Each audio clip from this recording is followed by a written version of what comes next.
Right brain is all about creativity, foresight, and storytelling. And we are talking about logic. It's left brain. So what happens is both of, a person who is right brain person finds it little difficult to believe in stories and vice versa. But these two can merge, and that is what is required in the field of investments. So, as Nirav said, that it depends on what stage, because what happens, the stories are so hazy that you go into the fantasy land sometimes. And when you're talking only about numbers, number crunching, see, in the earlier times, there used to be a dearth of data. Now there is so much of data available today that it is easy to change figures at the click of a button. But it is difficult to change your story every now and then because your credibility is at stake. So there are the three principles of investing. First is probability, then plausibility, and possibility. So when you're talking about possibility, you go about the market size and what kind of market size are looking at, how much share you are looking at, whether your business idea, is it probable or is it too in the fantasy land, and whether you have bandwidth to do it. So all these three P's are important.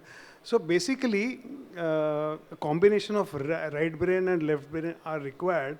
And if I were you, if I meet a potential investor in my company, rather than giving him, let's say, a copy of my balance sheet, I would try to engage him in a story, because stories are remembered and facts are forgotten. See, investors get so many of spreadsheets. So in the initial stages of conversation, you have to focus on the stories, because and the stories have to be backed by numbers. Today what has happened is everybody talks about business plans. Business plan, 10 साल का scenario, 15 साल का scenario, आधे घंटे में बन जाएगा. But whether you have a story, and that is what is the problem with the jewelry industry. If you're talking about lab-grown diamonds, where is the story? Everybody's talking about environmental friendly, sasta hai. Look at the natural diamond industry. The story which De Beers sold numbers of years ago, it is still, now people are saying, no, it was not a true story, they manipulated. That's a fact. But we have to come up with stories which ring true. Now, I will not take much of your time, but look at these two diamonds, Kohinoor diamond and Hope diamond. There are better diamonds like the Cullinan, and there are so many other diamonds which are technically, which has better specification.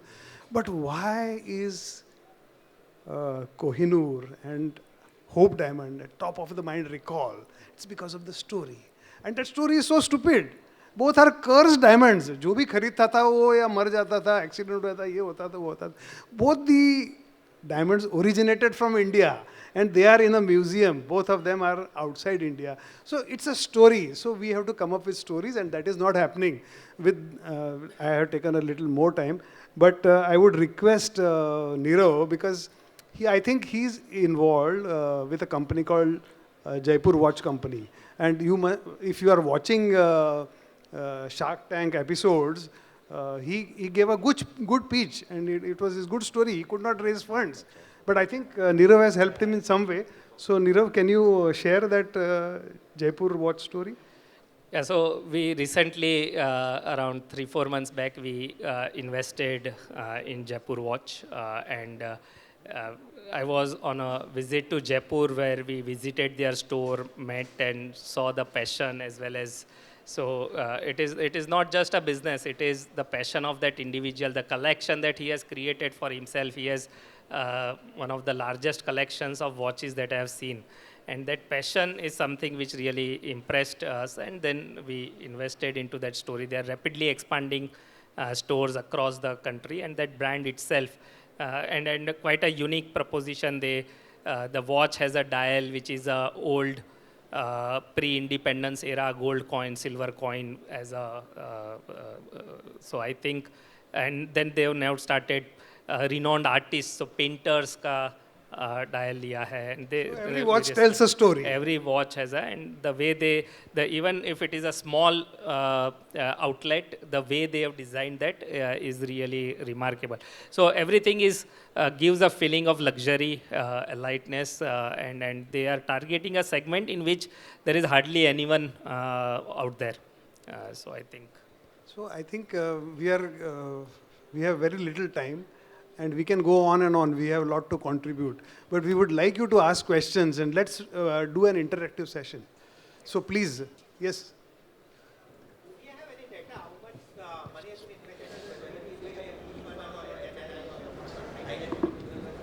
Give you a mic.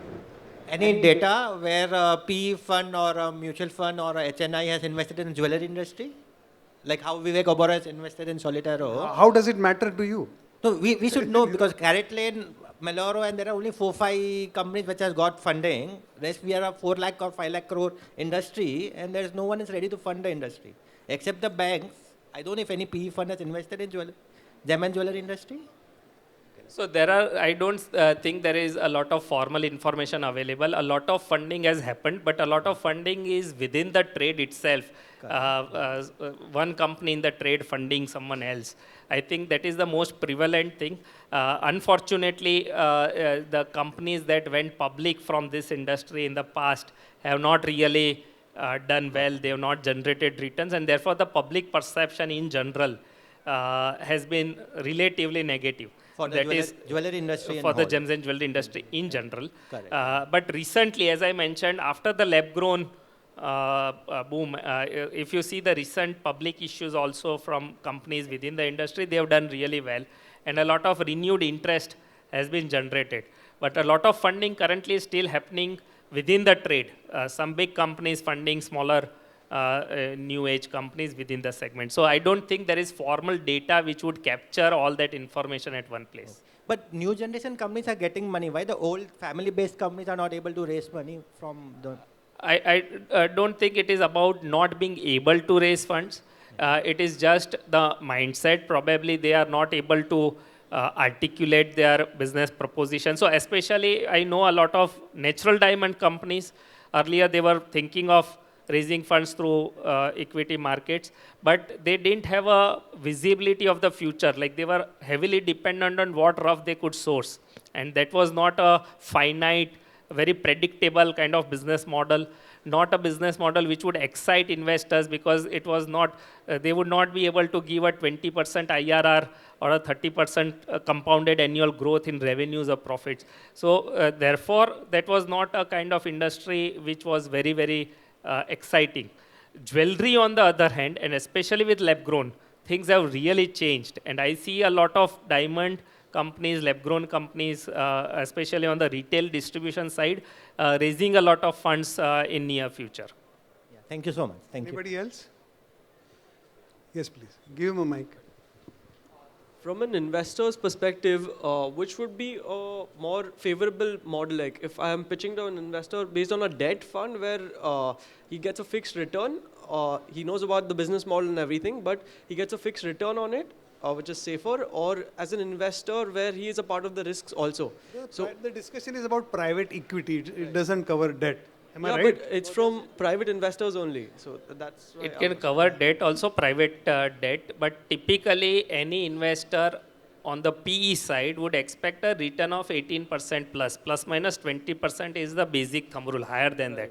If you want to service that at 20% interest rate, you will go bust. So technically that is private equity debt is, or private debt is mainly for a mezzanine or a short-term gap that could be there while raising the funds. So there is a new investor who is doing the due diligence. The funds are going to come after 3 months. Right. In between, you want to raise funds in the form of a debt. That is something which is possible. Okay. If it is longer tenure, you might as well go to the banks and the financial institutions because that will be at a much lower rate of interest. Right. Otherwise, you will not survive. Okay. So ideally, in a private funding kind of a thing, the interest rate should be below 18% because otherwise I won't be able to service it, right? That's what. Yeah. It should be 12% or lower. No business can survive at more than 12%. Right, understood. And just one more question. It was regarding this Carrot Lane thing only. What would be the ideal roadmap to set that up in an international market? Like Carrot Lane, I believe they were working on a make-to-order kind of a model where they take orders and then finish it complete the piece in 7 days and deliver it. So they had no inventory mainly. No, they had inventory, but the main thing that Carrot Lane was different than others, they had a very good website. Okay. So Titan didn't have that technology, so they focused basically online. Right. And they were very good online. With Titan coming into the picture, with Tanish coming into the picture, they went more into the retail. So they were different in designs, I'll give them credit for that. And they grew faster, but if you notice their growth was not nationwide. They really focused on 7 major cities and bombarded with many, many locations. They just go pan-India in every little location. See what I'm saying by the locations. So they were laser on big cities. Right. And then the website was good. Their system was good, so that they could make the pieces in 1 week and actually deliver it correctly to you. Right. So they what you call the standardized system of doing business. Right. Whereas Just I would like to add something to it. See, basically in a category like jewelry, you can't be 100% online. There's something called omni-channel. And because a lot of customization is required and service element is required. So Carrot Lane was successful up to a certain point. If they had to scale up, they needed to have their own stores. And that's where they needed money, and that's how Titan came in. Okay. That's the story basically. So would it be advisable to set up or look forward to setting up such a model in international markets, say US, where we could do the same thing, how people are selling on Amazon, eBay with that FBA and all of warehousing and everything, all of that? See, the omni is the way to go. See, I'll give you an example of a recent company which was acquired by Richemont. I forgot the name. They built up a online model and it was a marketplace. It didn't succeed. Okay. Because what you need is a online space. I'll give you another example which is not from the jewelry industry. There's a very famous and very popular brand of shoes called Allbirds. Okay. Allbirds shoes are very, very popular. And what they did was they started with online model. And today you see they are opening stores, more and more stores.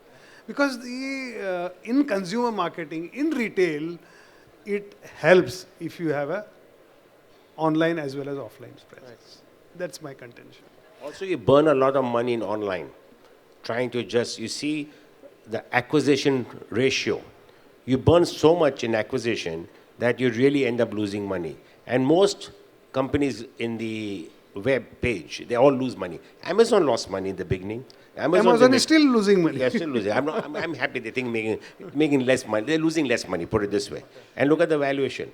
But they have a future. But going only online is not easy. We didn't go online. We are not online yet. Okay. I prefer the brick and mortar. I remember the name of the company which I did not remember earlier. There was a company called Farfetch. Farfetch is a British company which created an online marketplace for luxury goods. Okay. And a lot of rosy scenarios were painted, but today what you see? Basically Tata Click. Or Tata Click is also trying to struggle. Yeah. Maybe you can't predict the future because we are not dependent. But to all those, Yeah, so for our industry specifically, and as Nirav has also informed, our industry is very, very, technical.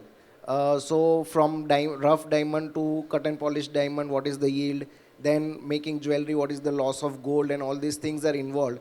And to get equity from an investor, the transparency of the business model is very much required. But do you see this as a challenge that we cannot be transparent, or we can, even if we try to tell them that what is the technicality of all these things, and the profitability depends on this yield and the loss of gold and all these things, do you see is a challenge like, convincing a person from outside the industry to invest in this industry? And that's why we are seeing this trend that all the existing trade members are only investing in the new startups of jewelry. So how can we get these non-jewelry background investors into our industry? Then only we will have a new perspective. Can I take that? And you can add to it. As I always said, the problem with our industry, brands. And what is a brand? It's a name with a story. You don't have to go into the technicalities. Ye yield kitna hai, buyback kitna. You need to get away from all that.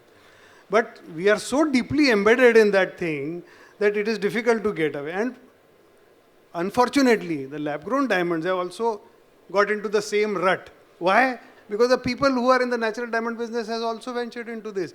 The answer to my mind is stories and branding. You go to any other product category, watches, breakup है क्या? बेचने जाओगे आएगा कुछ? नहीं आएगा. So basically, it's easier said than done. You are very right. But if you want to attract new investment, वो technical approach ठीक है. But first you have to tell the story and then get into the nitty-gritty. Nirav bhai, what's your take on this? Yes, I think when I mentioned about ESG, the G, governance, is very important. And I think therefore, private equity funding startups, it is more apt for new generation, new people. Because for traditional people, like in India, we have been always conditioned to कि भाई shortcut नहीं लेंगे तो आगे नहीं जाएंगे, signal नहीं तोड़ेंगे तो यहीं खड़े रह जाएंगे. So because of that approach, whether it is saving on tax, whether it is cutting corners, it is that model and the new age model which is focused more on governance doesn't gel together. So it is not about convincing the people, it is convincing, or it is a cultural change for a lot of old generation people in the industry. Till the time they are able to adapt themselves to the new way of life, which is the new sort of way, till that time they'll not be able to attract investors. But new people from the industry or coming outside from the industry, but new people in the jewelry industry, like new children, they always want to be straight, they want to pay taxes, they want to comply. So they are more apt for this new model. So I would say it is not about transparency, it is not about convincing. Like if I am investing in auto industry, I don't understand the mechanics of the auto industry. No investor understands the micro details of any industry. They just understand that this person has integrity, his governance systems are good, and then he'll invest. Yes. Anybody? Yeah. Yes, Rajesh, please. You have an opinion or a question? Both. So whatever brands we discussed are all consumer facing. My question is, if I create a brand with the story, I empower the jewelers, so that is the B2B segment I'm talking about. The numbers are quite huge. Then there is another part which we discussed is B2C, that is the retail. Which is the most preferred if I want to take funds or I want to raise funds? So SPE, both of them sitting there, the question is to them. What would you prefer and which gets me the better valuation, I can say? Okay, always start with B2C. I'll explain to you why. B2B is business, like you're a professional, right? To raise money B2B, your margins are lower. Correct? As an investor, I'm talking now, okay? Your margins are lower, it's competitive. Tomorrow somebody else can come and outbid you and do a better deal, a better project. To be a brand, take Roberto Coin. I'll give another example is David Yurman. These are big brands in our US market, right? What's David Yurman? David Yurman is nothing but stainless steel, jewelry, correct? But nobody says it's stainless steel. You're buying a David Yurman piece. But they actually started with the shops in New York. Beautiful locations. We went and saw, people are paying the price, the margins are ridiculous. Then they did B2B, how? Giving you the brand where you do shop in shop. So I just don't want to give you, with God's grace, we are going to close something very, very big in India, which will be actually a shop in shop, a massive deal. As soon as we close, you'll understand. So how we started B2C. We became a brand, people know us. So other companies will say, listen, instead of competing with you, let us join you. And you do B2B in shop to shop, in a shop. Same thing is happening in Europe. We're starting with our own shops, but we are slowly getting into B2B. How? Shop in shop. But once they see your product, your designs, your brand being appreciated by the end user, only then the confidence grows in the B2B. So always start reverse. First, the consumer should be happy with you, then the businessman comes to you. And it's easier to actually borrow money in a B2C first because your margins are higher. In a B2B, your margins are much lower because you have to let the businessman make money from your product.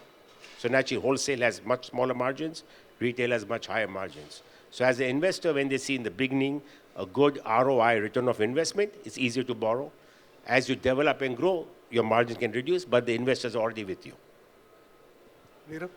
Yeah, so I think any financial investor investing in a company is looking for his own profits, how much profits he would probably make out of the investment.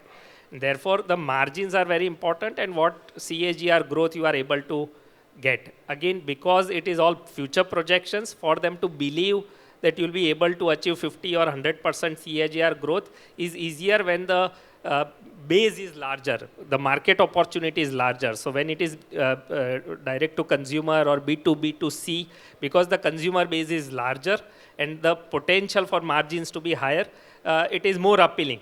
But if you have a business model where you can establish that even in B2B, you have some unique proposition, some patent. So as an example, Intel, it would have, it is more a B2B. It doesn't directly sell to a consumer. It is slightly B2B to C because it has a pull factor. But ultimately, it is B2B. But because it has a unique product and a huge competitive advantage because of which the margins are good, the growth is good, then if you are able to sell that story, the investor will surely invest. But it is easier if it is to consumer because there you don't have to establish so much. So here, before we close the session, I think we have run out of time. I would advise everybody to read Neerav Bhai's article in our magazine, which has come up, which I'm going to present him now. Another thing is a book by Aswath Damodaran. Many of you would have heard his name. He's the authority on valuation. He's an Indian. He teaches at the Stern School of Business, New York. And fantastic book. And he was a number cruncher, and how he became a storyteller as well is a fascinating book. You must read. And the Neerav Bhai's article, just in your presence, I will present him the copy of our magazine. And you are also free to subscribe to it. And it is available free of charge for everyone. The digital copy is available free of charge. So just bear with me for half a minute.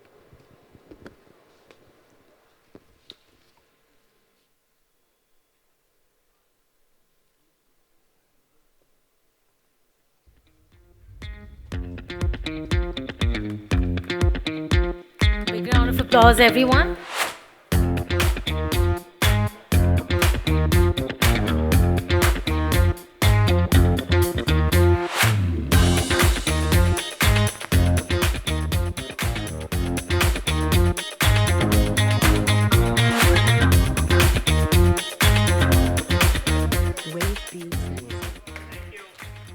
So we would like to thank our speakers for a knowledgeable session here and for the time and the efforts you all have put into the session today.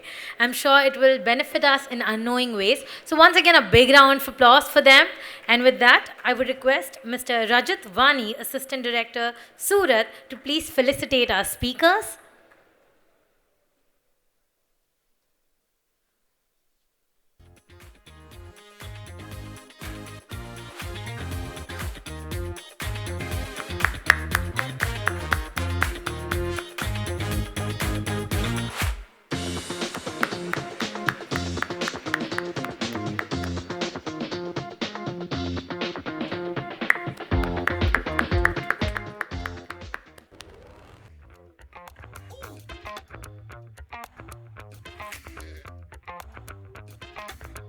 With that, we conclude the seminar. And before you leave, do not forget to join us for the seminar scheduled for tomorrow. The topics for the seminar are couture jewelry as variable in the art of bridging the gap between fashion and fine art, followed by the session on guerrilla marketing tactics for startups, unconventional strategies for maximum impact. Thank you so much. You've been a great audience and have a fantastic evening ahead.